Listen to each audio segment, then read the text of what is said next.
রান্নাঘরের চুলার পাশে কিছু আমি আর্টিফিশিয়াল ফুল রেখেছি, সেগুলো আজকে ডিপ ক্লিন করব। তাছাড়া কিছু রুটি বানিয়ে আমি নর্মাল ফ্রিজে সংরক্ষণ করব। সারাদিনের কাজকর্ম নিয়ে আজকের ব্লগটা সাজিয়েছি।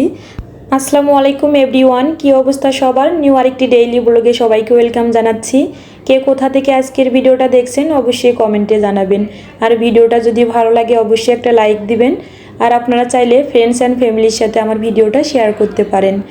আর যদি এই টাইপের ভিডিও আপনারা দেখতে চান তাহলে আমার পেজটা ফলো দিয়ে রাখবেন। গত ভিডিওতে আমি শেয়ার করেছিলাম যে আমাদের বাসার পাশে গাছের মেলা হচ্ছে, সেখানে থেকে আমি বেশ কিছু গাছ কিনে নিয়ে এসেছি। তবে গাছগুলো মাশাআল্লাহ দেখতে অনেক বেশি সুন্দর হয়েছে। এই তো গাছে পানি দিয়ে আসার পর সংসারের কাজ শুরু করে দিলাম।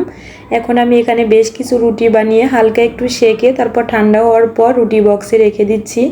রুটিগুলোর নিচে আমি একটা টিস্যু পেপার দিয়েছি, তারপর সবগুলো রুটি দেওয়ার পর আরেকটা টিস্যু পেপার দিয়ে দিব, তাহলে রুটি বক্সটা ঘেমে একটার সঙ্গে আরেকটা রুটি লেগে যাবে না।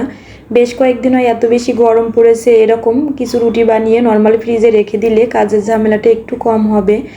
এখন আমি রুটিগুলো নর্মাল ফ্রিজে রেখে দিব। তারপর এই তো কিছু ডিম নিয়ে আসা হয়েছিল, ডিমগুলো আমি ক্লিন করে তারপর আমি নর্মাল ফ্রিজে রেখে দিব। কিছু কিশমিশ নিয়ে আসা হয়েছিল, কিশমিশগুলো আমি এরকম একটা জালিতে বেশ কিছুক্ষণ রোদে দিব, তারপর আমি কাচের জারে রেখে দিব। অনেক সময় বাজার থেকে কিশমিশ কিনে নিয়ে আসার পর এভাবে রেখে দিলে কিশমিশগুলো বেশ কয়েকদিন পর কেমন যেন হয়ে যায়। আমি এরকম একটু রোদে দিয়ে তারপর আমি কিশমিশগুলো কাচের জারে রেখে দেই। এখন আমি চুলার পাশে যে এই আর্টিফিশিয়াল ফুল, তারপর হচ্ছে যে আমের যে শোপিসটা রেখেছি, এগুলো এখন ক্লিন করে নিব। অফ ক্যামেরায় আমি আরও বেশ কিছু ফুল ক্লিন করে নিয়েছি। অনেক আপুরে আমাকে কমেন্ট করেন যে চুলার পাশে যে আমি ফুলগুলো রেখে দিয়েছি এগুলো কি কখনো ময়লা হয় না? হ্যাঁ, অবশ্যই তো ময়লা হয়। তখন আমি এভাবে কিছু কাপড় ওয়াশ করা পাউডার আর একটু ভিনিগার দিয়ে আমি সুন্দরভাবে এগুলো ক্লিন করে নেই। ফুলগুলো আমি একটু রোদে শুকাতে দিয়েছি, তারপর এই তো সুন্দরভাবে সেট করেও নিয়েছি। পুরো রান্নাঘরটা এখন দেখতে অনেক বেশি ঝকঝকে চকচকে লাগছে। কাজ করার পর অনেক বেশি ক্লান্ত লাগছিল। রিয়ান বলছিল একটু আনারস মাখা খাবে, এই তো একটু আনারস মাখা নিয়ে আসা হয়েছে। মা আর ছেলে মিলে আমরা আনারস মাখা খেয়ে নিলাম।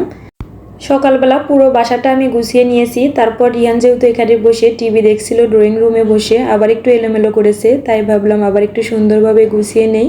এই তো আমি ড্রয়িং রুমটা আবার সুন্দরভাবে একটু গুছিয়ে নিলাম। প্রায় ভিডিওতে অনেক আপুরাই আমাকে বলেন আমার রান্নাঘরটা সম্পর্কে। যেহেতু আমার রান্নাঘরটা অনেক বেশি ছোট, ভাড়া বাসার রান্নাঘরটা ছোট হবে এটাই স্বাভাবিক, তবে অনেক আপুরাই অনেক বেশি পছন্দ করেন। এখন আমি একটু রান্না বসিয়ে দিলাম, যেহেতু অনেক বেশি লেট হয়ে যাচ্ছে। আমি মুরগির মাংস রান্না করব। মশলাটা ভালোভাবে কষিয়ে নিয়ে তারপর মুরগির মাংসগুলো দিয়ে দিলাম। একটু তো আলু দিতেই হবে, কেননা আলু রিয়ানবাবু অনেক বেশি পছন্দ করে। এখন হচ্ছে আমি একটু পটল ভাজি করে নেব। পটল ভাজিটা রিয়ানের বাবার অনেক বেশি পছন্দ, তবে আমরা মা ছেলে কখনোই পটল ভাজিটা পছন্দ করি না, মানে খেতে ইচ্ছে করে না।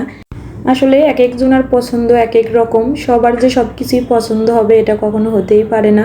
তারপর একটা ডিম ভাজি করে নিলাম। রান্না শেষ। এখন আমি পুরো রান্নাঘরটা আবার সুন্দরভাবে ক্লিন করে নিয়েছি। তাহলে আজকে পর্যন্ত সবাই ভালো থাকবেন।